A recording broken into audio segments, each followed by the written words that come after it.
करगिल विजय के आज 15 साल पूरे हो गए हैं। जम्मू कश्मीर के द्रास में इस मौके पर आज आर्मी चीफ बिक्रम सिंह ने शहीदों को श्रद्धांजलि दी। द्रास में करगिल के शहीदों की याद में एक वॉर मेमोरियल बनाया गया है, जहां पर श्रद्धांजलि देने के लिए शहीदों के परिजन भी मौजूद हैं।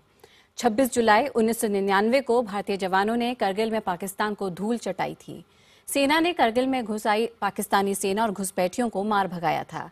26 जुलाई यानी कल करगिल विजय दिवस के मौके पर इंडिया गेट पर सुबह करीब 9 बजे रक्षा मंत्री तीनों सेनाओं के प्रमुखों के साथ करगिल के शहीदों को श्रद्धांजलि देंगे।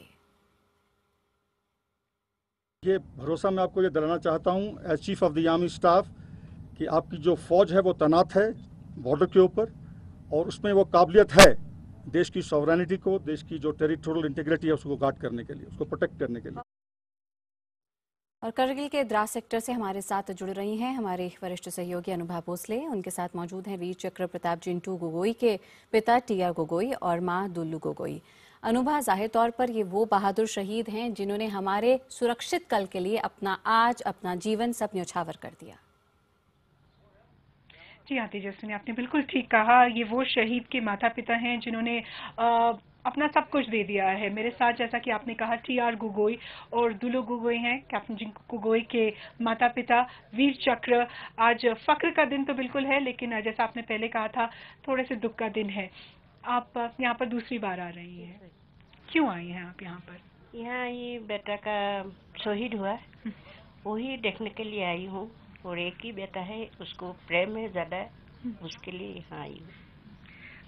जब आप सब जवानों को यहाँ पर देखती हैं, इतने सारे नाम आप उस ब्रास प्लेट पे देखती हैं, देखा तो उन लोग सबको बहुत, मेरे को वही दुख लगा सबको देख के।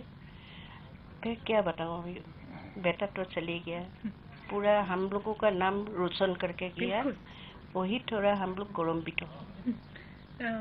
जिलू, आपको कभी कभी ऐसा लगता है कि हम ये जो शहीद हैं, आपके जैसे बेटे हैं, उनको तभी याद करते हैं जब हमें कुछ मुश्किल होती है? देश उन्हें हमेशा याद नहीं करता, सिर्फ कुछ कुछ दिनों पर याद करता है। मैं तो हमेशा ही रहते हैं मेरा मन में। फिर देश में भी बहुत लोग याद करता है, फिर हम लोग तो घर में ज्यादा याद करती हूँ। इसका जब वो डेथ हुआ था उसी दिन का, जो बर्थ हुआ था उसी दिन का, उसका जो जितना दिन उसका भल अच्छा काम किया उसी दिन हम लोग वही करती हूँ। अभी मन मैंने आज भी इसको मन में याद करती हूँ। आपके 3 बच्चे हैं, उनमें से एक चला गया, आपका बेटा चला गया। जो बाकी लोग हैं जो अपने बच्चों को फौज में भेजना चाहते हैं, नहीं भेजना चाहते हैं, आप उनसे क्या कहेंगे? अभी तो दोनों बेटिया को मेरा तो शादी हो गया।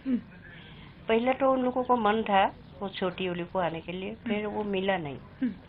दोनों को तो हम लोग भेजाने के लिए बहुत मन था, बेटा और छोटा बेटी को, फिर मिला नहीं। जो देश की बाकी माएँ हैं, आप उनको कहेंगे अपने बच्चों को फौज में भेजें कि नहीं भेजें? यस, बहुत लोग बोलता है अभी भेजना चाहिए। अभी कोई बोलती है अभी फौज में भेजने का तो वही डेथ होएगा। हम लोगों का मन में ये नहीं है, वही अच्छा काम करेगा। अभी बहुत लोगों को हम बोलती हूँ आप लोग जरूर भेजाइए, फौज में जरूर भेजाइए, वही बोलती हूँ। And you also feel the same way, Mr. Gogoi, that parents should send their sons and daughters to the forces? Anytime I am attending any meeting, I am always advising these words.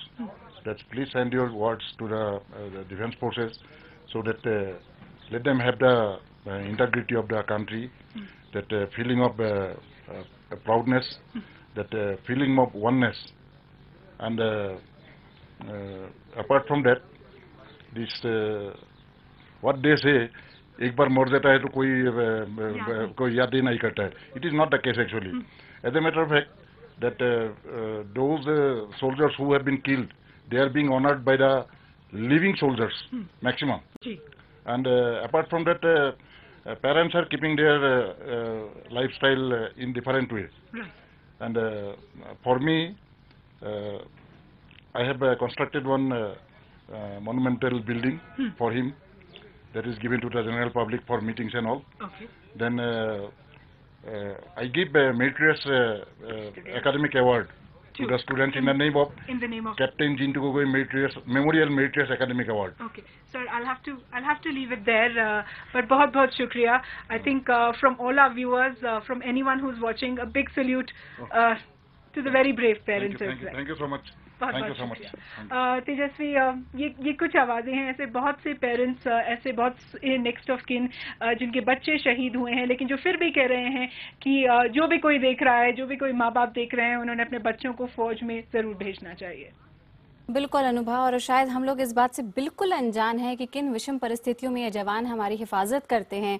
ये वो लोग हैं जो सितारों को आसमान पर नहीं देखते बल्कि अपने कंधों पर रखकर चलते हैं। आप हमारे साथ जुड़ी, इसके लिए आपका बहुत बहुत शुक्रिया।